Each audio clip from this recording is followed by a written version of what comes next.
All right, welcome to another video in the series of introductory play for AEON2 rule system. In this case, we're using it for 28 millimeters, and today we're going to be talking about the Hivemind command structure as opposed to the human command structure. The Hivemind's a little bit different, and with me today I've got JT. JT's going to be explaining a little bit about the God Queen and the Hivemind. What do we got here, JT? All right, so here you have the worm. Instead of having several commanders like most of the human forces have, they have a single central figure called the God Queen. Now, unlike the other human counterparts, she does not have a personality. Okay. She could pick any of these dice to roll, and it affects almost the entire army except for vehicles and elite troops. Okay. So now, I read that they have an independent thought, so that means they have to roll their own dice for their orders, but overall, the army will follow what the queen rolls. Okay, so what do we do? Say it's first turn? What are we looking at? Okay, so first turn, so you've got your order dice down for each of your units, so you've got a 4, a 5, and a 4. Initiative dice. Initiative dice. Okay. So when it's say your first one comes up, which is a 5. Okay. Just like your commanders, you would pick out your command dice, but the God Queen gets one die only. For the whole turn. For the whole turn. For the whole turn. And it's just one die. Okay. So usually most people pick green, which is more chance of movement, to get your forces into position.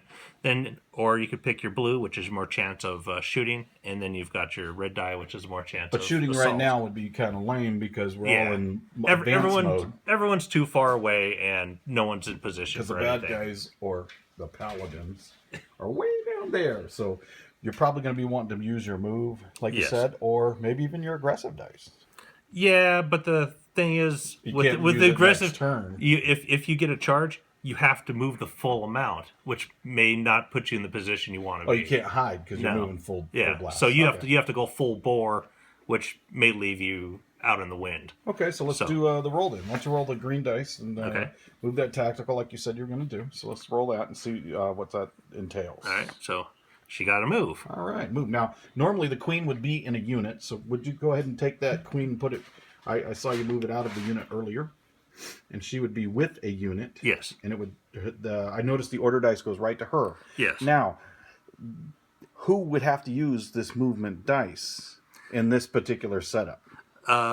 In this, I believe none of these are elites, so they all would use it. Oh. Now, there is also you can buy a named wormed leader for a lot of the units, except for elites. So that would be like the sergeant and the human arm. Okay, so they can basically have a named one or sergeant in their units if they bought it. And I looked at the army list, and all three of these units have a named leader. Okay, so when it's their turn to go on their initiative dice, they would get the queen's green move die, and if they have a named worm leader, they'd get the white die just like a sergeant would for the humans. So roll that one. Let's see what it does.